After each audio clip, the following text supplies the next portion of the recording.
get to project our voices, don't we? Good morning. We were having a really nice conversation just now, having some coffee, and it's nice to share some porch time with everyone else out there, so welcome.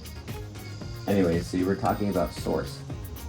All right. I was talking about source, which is the matter that lives in all of us that connects us all.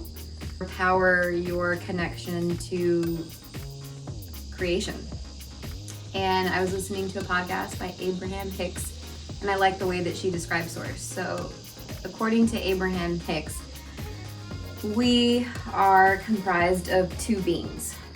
Our inner self, our true self, our higher self, the God source energy power within us, and then our physical beings. And our job in this life is to match the vibration of our physical experience to our higher self, which always is living inside of us. So essentially, we have all the answers, we can access that, but our ego and our humanity, it trips us up into this lower vibrational thinking. So another way she described it is saying that whenever there's something bad going on in your life, whatever that means for you, like a situation you're not happy with, disease, whatever, it's something that you've left room for in your way of being. And the reason why you're suffering is because you're engaging with those negative thoughts, those lack thoughts, that sadness. Your higher self doesn't know that language. You cannot commune and connect to that source within you that is pretty much that expansive way that you can connect and get what you want, because it just doesn't speak that language. The second part that she described, which is really cool, on lack and why it exists. And she's like, the reason that you have lack is because everything that you already want is within you. And whenever you connect to a desire or a vision that you want for yourself, you expand, which means that it's inside of you and you can have that. However, our ego trips us up and gets us thinking that we can't, or it's not happening, or for whatever reason, the story that you make up. But the only reason that you feel that lack is because you've expanded to the point where now you realize that you want that thing, but it's already been inside of you. If that makes sense. That reminds me of the book I read by Chris DeSanti, Urban Mystic, I think was the title. And he said, the realization that what we are seeking for is actually that with which we are seeking from. Yes. Is the ultimate realization. Right.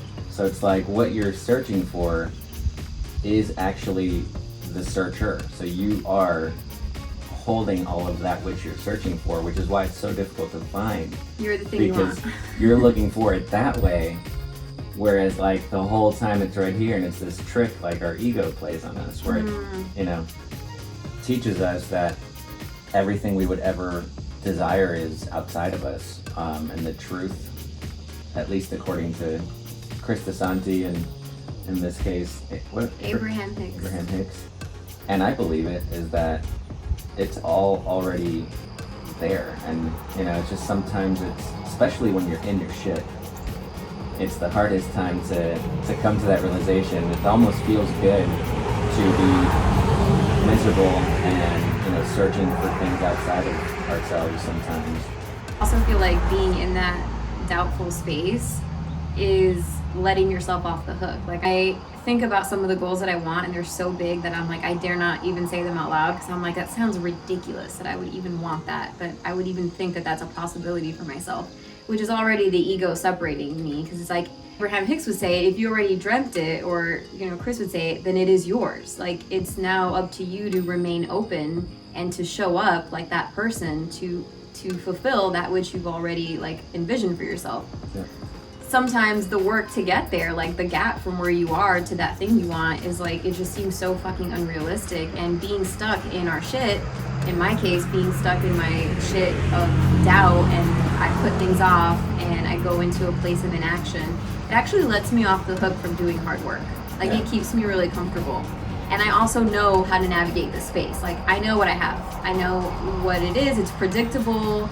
It gives me a sense of control. Like I already know like how it plays out. But to go to like a greater space requires us to play at a different level. It means the stakes are up. Even as far as like, man, you're at a different level, you might have like more eyeballs set on you. What if you fuck up and say something wrong and now like everyone hates you? Like even the fear of that can like keep you, fear of being, it's discomfort. yeah, That's what we're avoiding. but know? it can keep you invisible, which is ironic. Like the fear of connecting more, but then being afraid of like having people not like you keeps you invisible. I feel like a lot of times my way of delaying myself is convincing myself that I need all of these things before I can move forward and like put myself out there in whatever sort of example you want to say. But it reminds me of what our good friend Chris Delgado said, where it's like, if you can't wait to get all your ducks in a row. Like your ducks will never be in a row until you take that leap, and then the ducks will line up. Don't worry about the ducks.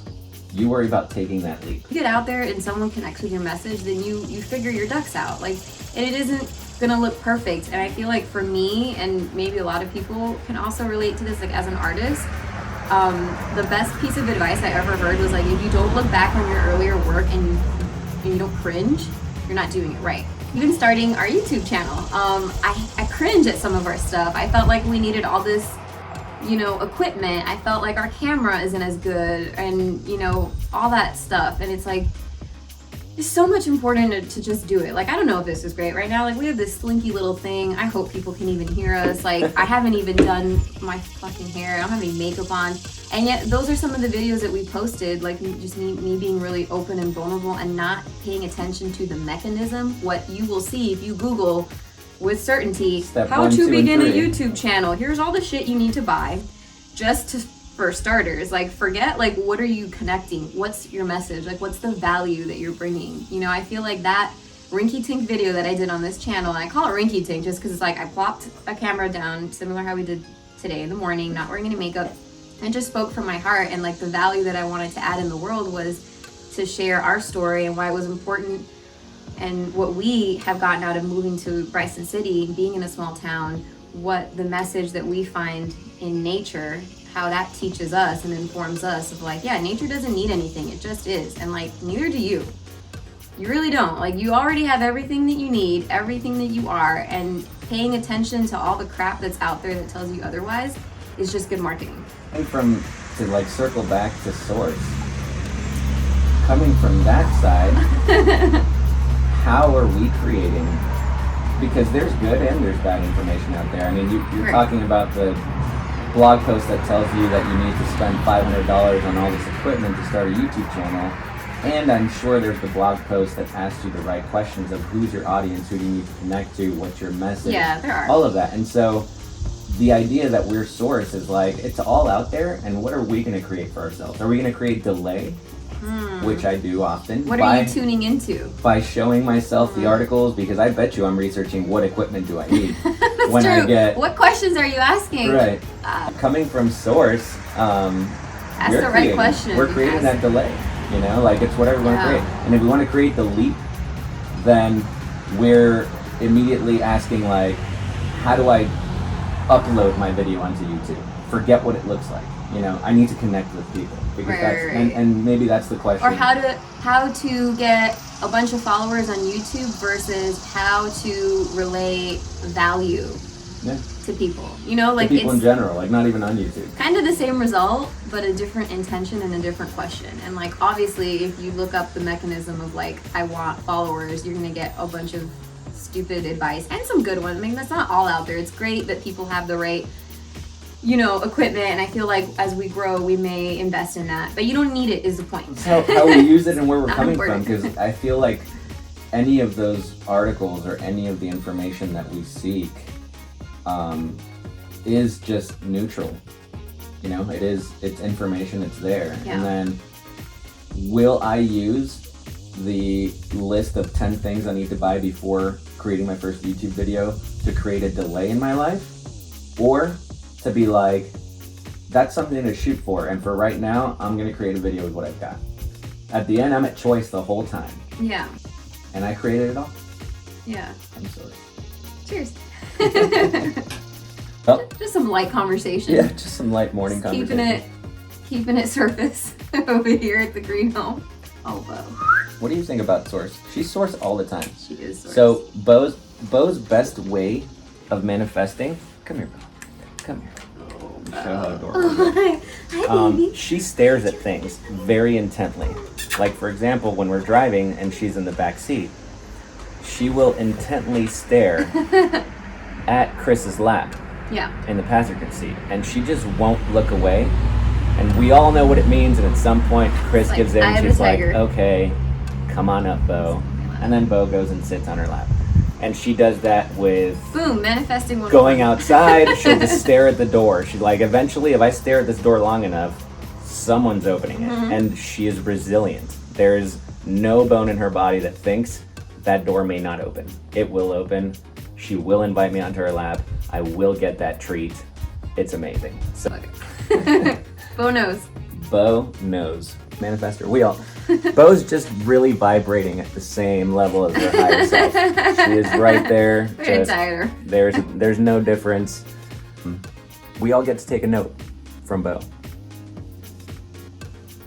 And with that, I bid you adieu.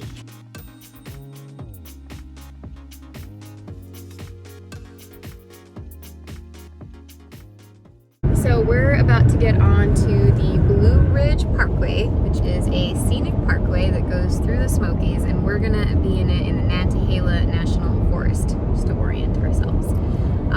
Nearest town is probably like a Maggie Valley, right? Yeah, Maggie Valley. Balsam is where we're making the left. Balsam. But if we kept going on the Blue Ridge, I think there's an exit on Maggie Valley. All right, so there you go. We're gonna show you some of this beautiful scenic drive on the way to our hike, and there's a couple overlooks, so if you happen to ever go down this road, it's totally worth the time to get off and take a photo and have a picnic or something like that. So but once we get there,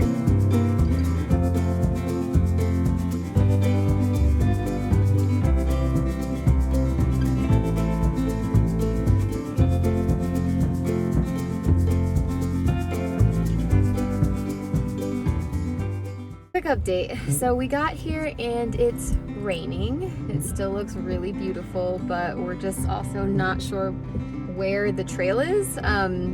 So Jaime just went out with his raincoat to investigate. But it looks like we're gonna do our first rain hike, which is all right. It's cool. So hopefully he found a way. Did you find it? Found it. Yay! All right, guys. Was it easy? Yeah, it's just right across the street. I figured it was across the street because we gotta go uphill. This is clearly down. Right. So it's across the street. Someone should have wrote that in their reviews on All Trail. Anyways, we'll be the first ones to do it. Hey everybody, we are at the beginning of this trail. It's raining, and I don't know why, but I really like being out in the rain when it's not cold and there's no other dangerous things that could possibly happen in the rain. It just feels like, I don't know what it feels like. I just think it looks cool. And we're in a rainforest at the end of the day, so it seems appropriate that it would be raining. But anyway, so we're at the beginning of this trail. It starts at Fort Ridge Overlook. We parked in the little parking area that there is, and you have to just cross the street, and it's like slightly downhill across the street from that parking area. We're at the beginning, and it's quite a climb. It seems like that makes sense because we're gonna go to essentially Water Rock Knob, and that's all I got, so I'm excited.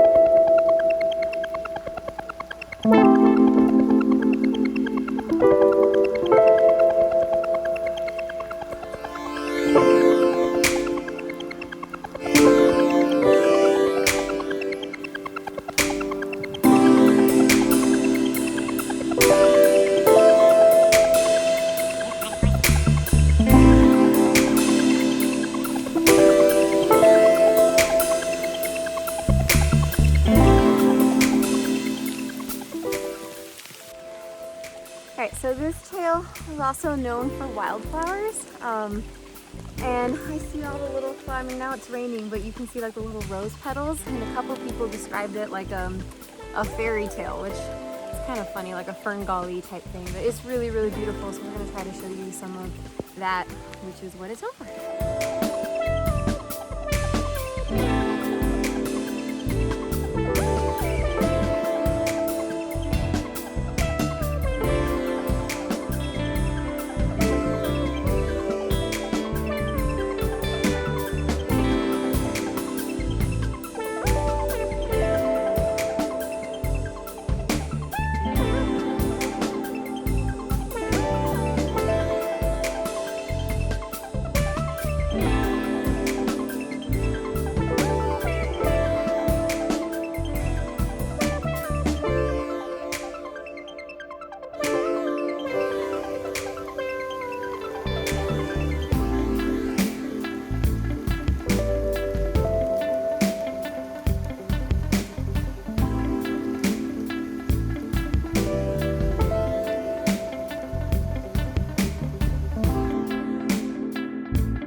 What's your intention for this hike?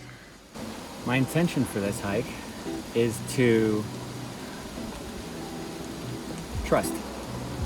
I don't know exactly what this trail is like, didn't do a lot of research, and I want to trust that it's exactly where we need to be today, and it's going to take us to exactly where we need to go. And I want to incorporate that in my life because doubt, seeps in sometimes in different aspects, and I want to trust that this is where we need to be. So my intention is trust for today. What's your intention for today, my love? My intention for today is to embrace the rain times of life. What I mean by that is that sometimes you get rain even though you don't plan on it, and you want it to be a sunny day and it isn't. And rain, just like any other challenge, should not be something to deter you. It's happening for you and it's not a roadblock. So I'm gonna be thinking about that in a physical way, being on this hike, but also in the way that it transfers onto our own life. Whenever I've experienced some challenges recently and I get really angry that it's rain, and I do the equivalent of what would have been like driving off from this hike versus getting wet, doing it anyway and finding some joy in it. So that's what I'm gonna be thinking about, how life is constantly happening to us, rain or shine. As we're on this trail, every now and then you get a little glimpse of some amazing views. Although it's a cloudy day, it's still gorgeous. What do you think, baby? I'm really excited if this isn't it.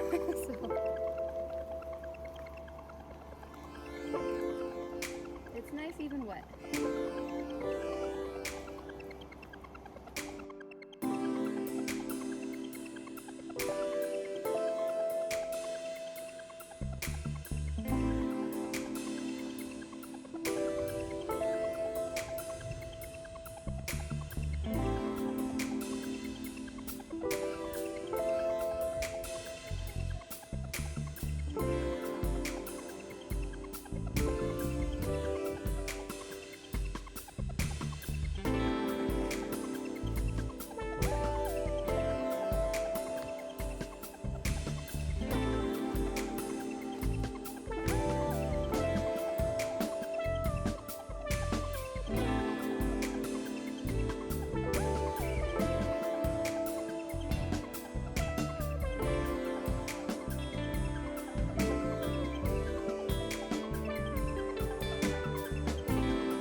Talk about a bird's eye view.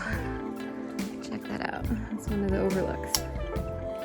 This trail is parallel to the road. Blue Ridge Parkway. The Blue Ridge Parkway. But it's still so beautiful. And the rain has subsided, as AccuWeather told us. Amazing weather out. This is not sponsored by AccuWeather. It's not, but man, just use It's just AccuWeather. that good. It's just that good. At least for this area. Like AccuWeather is, it said it was going to stop raining at 3:35, and it stopped raining 15 minutes ago. You get so jazzed up about this. It's I like it. 3:45 right He now. can keep going. I mean, I'd go all day about AccuWeather, let me tell you. I love you. If AccuWeather was a person, I would let it babysit my child. Sun's coming out. Hopefully we get these clouds to move away and dry us up a little bit. Opportunity to remove my shirt. Ooh, we're gonna film you disrobe. It's not very sexy. Yeah, baby. Super sexy.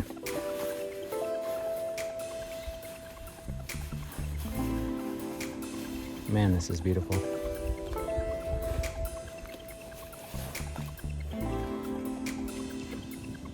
Sun is definitely out way over there.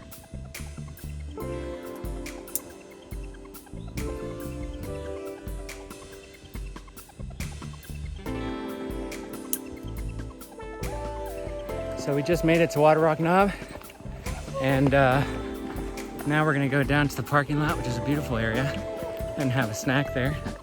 This is actually the trail that we came out of right here, and it just kind of leads right out to this main path, and you got the Water Rock Knob parking lot right there. So really awesome way to get here.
A la familia en España, en Asturias, Madrid, Toledo, Villanueva Y en Brasil. y en Brasil, que siempre están mirándonos, ¿eh?